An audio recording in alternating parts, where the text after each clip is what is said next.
Hey, what's up, guys? Welcome back. Kellen here with Droid Life, and I've got in front of me, if you can believe this or not, the Verizon Galaxy S5 running official Android 5.0 Lollipop.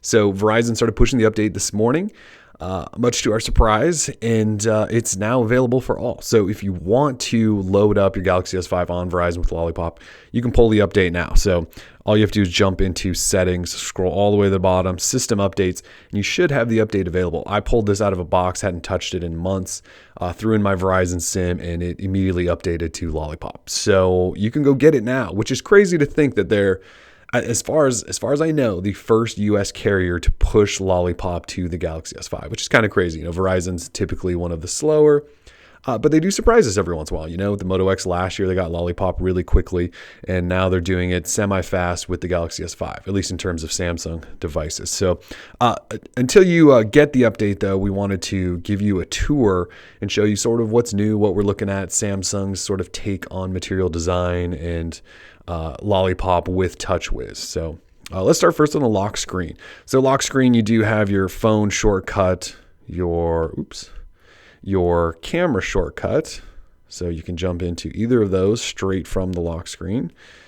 Those haven't really changed all that much. But what has changed, you'll notice these sort of card previews. So if we swipe down, you actually get into previews of all of your notifications that are currently available. So this is definitely a Lollipop feature. You can extend these and check things out, and you can dismiss them just by swiping away. You also have a clear button down here at the bottom. So that's a Lollipop feature as well. At least stock Android has a clear button at the bottom of the notification screen. Or notification list, I should say, whereas older Samsung devices used to have it up towards the top. So a second swipe down, though, on your lock screen does bring out your quick toggles, brightness slider, and your settings button. So let's go ahead and unlock. From the main screen, this isn't going to look like it's running anything different. I know it's Lollipop, but the icons haven't really changed, the stock Samsung icons. So you wouldn't really know unless you just sort of find some of those little details like we just showed you. But if we jump back up here, you'll notice that Samsung hasn't really gone with the two-paneled approach to the notification shade. So stock Android and even the HTC One M8 with Sense 6, you do an initial swipe down and it gives you your list of notifications. And then you can do a second swipe down and that reveals sort of your quick toggles and your system settings and things like that. Samsung's basically gone with just a one swipe approach, which is familiar to Samsung people. So you can also slide over here and look at all of your other toggles, jump in here, edit the layout, all that stuff. So that stuff hasn't really changed. From the home screen, we can pinch in, show you the sort of home screen setup stuff hasn't really changed all that much either. Jump back home. Swipe between these, you just kind of have a sliding card animation. Don't really think that's new. Swipe over and you get to your My Magazine section. If we jump into the app drawer, definitely doesn't look new. It's just sort of that same Samsung transparent app drawer, which you guys should be familiar with if you own the phone already. So the big theme here is it's Lollipop behind the scenes, just few changes actually to the UI. It's really still just Samsung's TouchWiz, and then there's a little bit of Lollipop thrown in. If we tap here just so I can show you a keyboard, this is your keyboard. So it doesn't appear to me that that's changed much. They haven't reskinned it. It still looks, well, it's just, they'll put it nicely, it's just not the prettiest keyboard I've ever seen. So they need to update that, and hopefully they will with maybe the Galaxy S6 or something. Let's swipe down, and here is the settings menu. I believe this has been updated and lightened and things like that, but let's jump into About Phone, and there's Android version 5.0. And just because we want to show you the Easter egg. So there's Lollipop, you can change that. Long press, and it does indeed get you into Flappy Bug Droid. And I did get one. I just always stop until I usually don't stop until I get to one. I got it. You saw a one pop up there. So they did include that, which is nice. We'll come back into some of those settings. Quickly, though, let's look at a couple of the apps. So the dialer has been reskinned to look material-esque.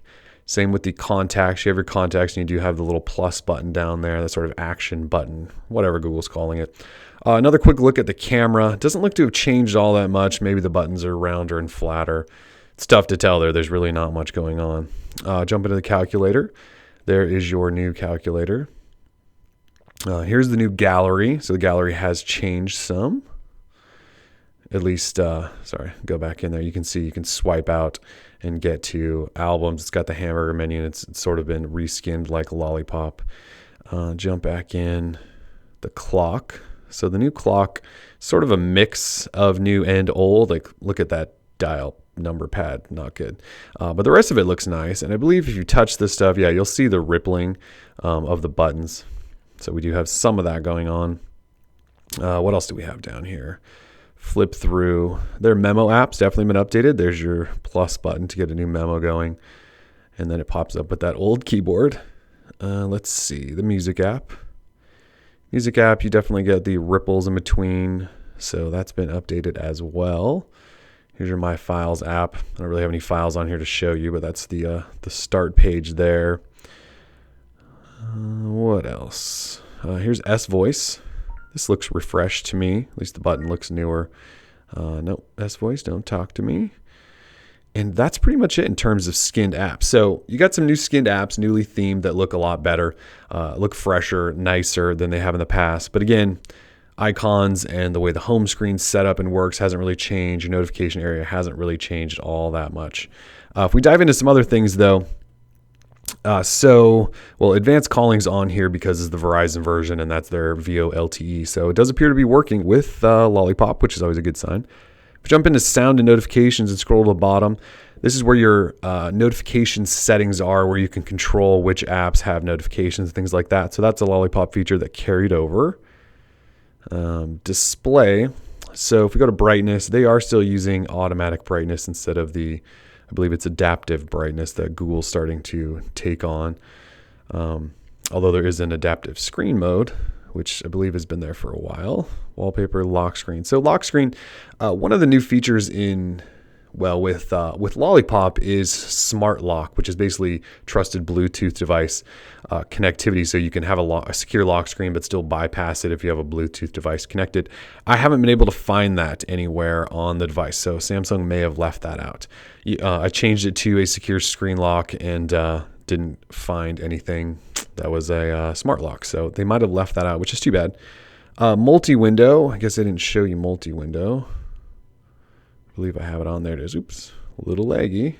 I don't believe this has changed much. You've got your apps. You can drag those around.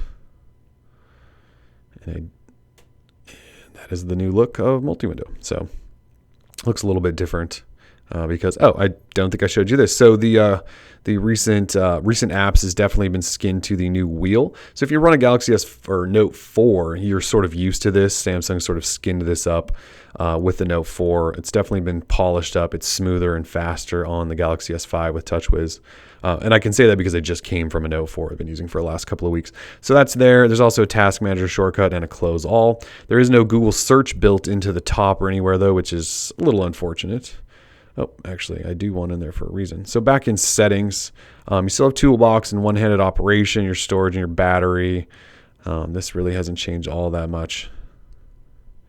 Power saving, easy modes, private modes. I wasn't able to find much in terms of guest modes and secondary users and things like that. At least they weren't evident right away. Still have your fingerprint, your motions and gestures. None of this stuff looked new to me in my quick run through. So that's pretty much it. They've taken some of the good stuff from Lollipop. They've reskinned a lot of their apps.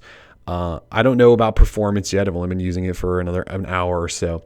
Overall, though, what you're looking at is the similar TouchWiz experience that you've had with some tweaks from Lollipop built in. So some good stuff, some stuff they potentially left out. Overall, though, it's nice to see Verizon get the update as early as it did. Go pull it now if you have this Verizon model.